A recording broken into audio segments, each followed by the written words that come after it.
आज इंदौर में सीएम मोहन यादव ने महापौर मेगा रोजगार मेला का शुभारंभ किया। कार्यक्रम इंदौर के दशहरा मैदान में आयोजित किया गया, जिसमें बड़ी संख्या में युवाओं ने भाग लिया। इस दौरान सीएम और महापौर ने भाषण भी दिया। देखे वीडियो।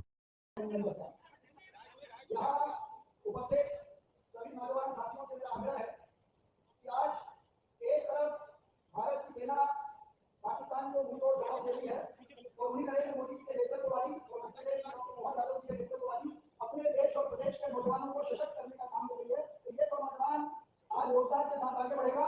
वो अपनी आवाज से सीमा पर जो जवान है उसको ये एहसास दिलाए कि देश का हर नौजवान उनके साथ है। और ये भारत माता की आपकी आवाज में कोई कमी नहीं।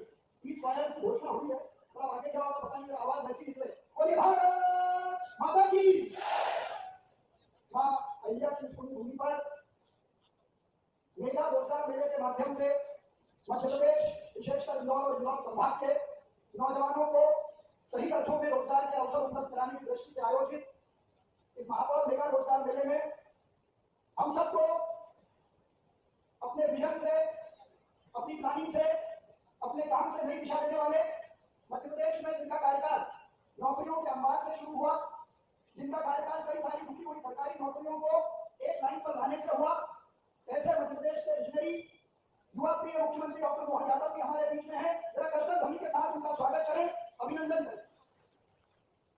हम सबका सौभाग्य है इंदौर के पूर्व महापौर, संसदीय कार्य मंत्री और रोजगार जिनका हमेशा से प्रिय विषय रहा है, जिन्होंने कई स्टार्टअप्स को व्यक्तिगत रूप से प्रमोट करने का काम किया, ऐसे मध्य प्रदेश सरकार के नगरीय प्रशासन मंत्री सम्माननीय कैलाश विजयवर्गीय जी, रोजगार विभाग के मंत्री जिनके सहयोग से, जिनके मार्गदर्शन से और लगातार 3 दिनों से इस काम को फॉलो करने वाले सम्माननीय मंत्री गौतम बेटवाल जी हमारे बीच हैं। मैं उनका भी अभिनंदन करता हूं।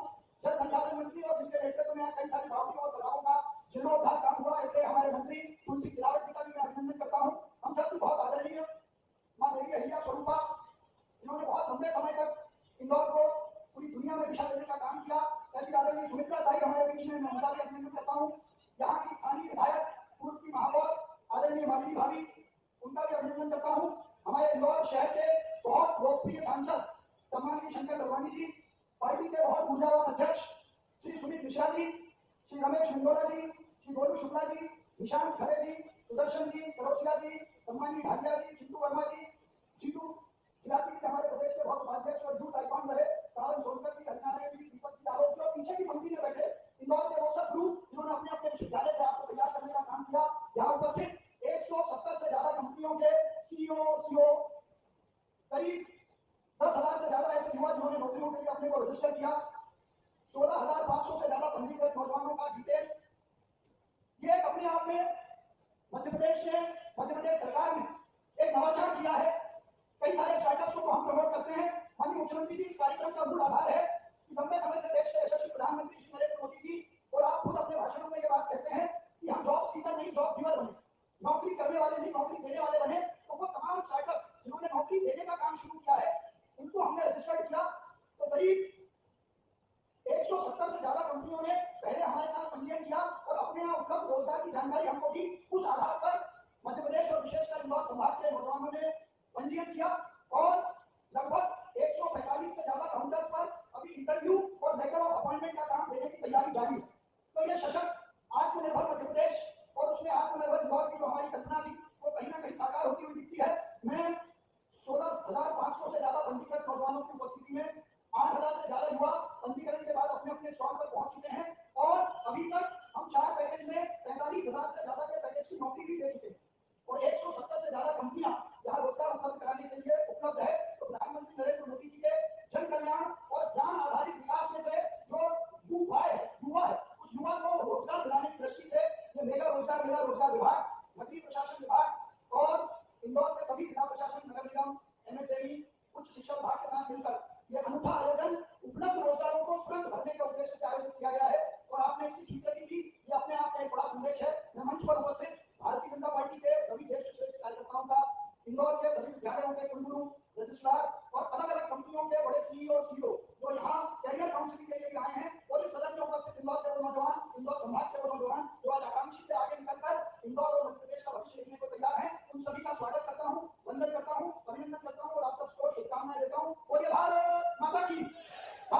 माता की। सरकार पड़ोस की राज्य सरकार के साथ उनके संबंधों में खटाव आती है। जब बंटवारे को लेकर हाईकोर्ट सुप्रीम कोर्ट में मुकदमे चलते हैं, एक बात का संतोष है, हमने एक एक करके सभी राज्य सरकारों के साथ, चाहे उत्तर प्रदेश केंद्र अभियान या पार्वती पॉलिसिंग चंबल, जिसके माध्यम से राजस्थान और ताप्ती नदी जोड़ अभियान के अंतर्गत हमने महाराष्ट्र के साथ कल एमओयू किया। इस कार्यक्रम के सूत्रधार रोजगार और तकनीकी शिक्षा मंत्री हमारे बीच माननीय गौतम तेजवाल का भी अभिनंदन स्वागत है। गौतम जी हमारे बीच सहारनपुर से आते हैं और सहारनपुर बाल बहादुर की शहादत स्थल हुई। बाबर के बाद अजवर का मुगल संग्राम हमने सबने देखा। रानी रूपमती और बाल बहादुर के मकबरे सहारनपुर में बने हैं। मैं आज के अवसर पर हमारे बीच मंच पर विराजमान माननीय सांसद श्रीमान संजय ललवानी जी, माननीय महापौर श्रीमान पुष्पमित्र भार्गव जी, माननीय विधायक श्रीमान महेंद्र हार्डे जी, माननीय विधायक श्रीमती मालिनी गौड़ जी, माननीय विधायक रमेश मेहदोला जी, माननीय विधायक गौरव शुक्ला जी, माननीय अध्यक्ष सुमित मिश्रा जी, प्रदेश अध्यक्ष और पूर्व विधायक माननीय जीतू जादू जी, पूर्व विधायक सुदर्शन जी, प्रताप पड़ोसिया जी, सावन सोनकर जी, निशांत खरे जी, चिंटू वर्मा जी, आलोक दुबे जी, हरिनारायण यादव जी, पूरा मंच भरा पूरा एक बार जोरदार अभिनंदन पूरे मंच का कर रहे हैं। एक साथ जिला स्तरीय रोजगार मेला हमारी सरकार के बनने के बाद लगातार हमने अपने राज्य के अंदर सभी प्रकार के विभागों को जोड़ते हुए एक एक करके संभाग स्तर पे संभागों के साथ उसके बाद अगले क्रम में जिला स्तर पे भी व्यक्ति को जीवन में अपने परिवार के लिए, समाज के लिए, अपने स्वाभिमान के लिए सरकारी नौकरियां कितनी होगी, जितनी होगी उसका परसेंटेज आबादी की तुलना में बहुत थोड़ा होता है। लेकिन हमने सरकारी नौकरियों के लिए हमने कहा कि 1 लाख नौकरियां हम तुरंत सरकारी देने वाले हैं। लेकिन सब मिलाकर सरकारी नौकरी जो मध्य प्रदेश में हमारी आबादी तो 9 करोड़ की, लेकिन सारे सरकारी पद जोड़ लो तो 10 लाख के अंदर रहते हैं। ऐसे में ये बड़ा समाज है हमारे लिए, स्वावलंबी समाज, स्वावलंबी प्रदेश। इस नाते से हर एक क्षेत्र के लिए जिस भी क्षेत्र में जाना चाहे अलग अलग क्षेत्रों को मिलाकर हमने संभाग में पहले हमारी सरकारी रीजनल इंडस्ट्री कॉन्क्लेव की और एक एक करके 8 ऐसी इंडस्ट्री कॉन्क्लेव जिनके माध्यम से उज्जैन, जबलपुर, ग्वालियर, रीवा, सागर, नर्मदापुरम एक एक करके शहडोल हमने इसके बाद यशस्वी प्रधानमंत्री श्रीमान नरेंद्र मोदी जी का जोरदार अभिनंदन करो, दोनों हाथ ऊपर करके जोरदार कार्य मिला हमारे लिए। दुनिया देख रही है भारत की तरफ। यहाँ यशस्वी प्रधानमंत्री अपने सरकार के माध्यम से जनता के जीवन के हितों का भी ध्यान रखते हैं।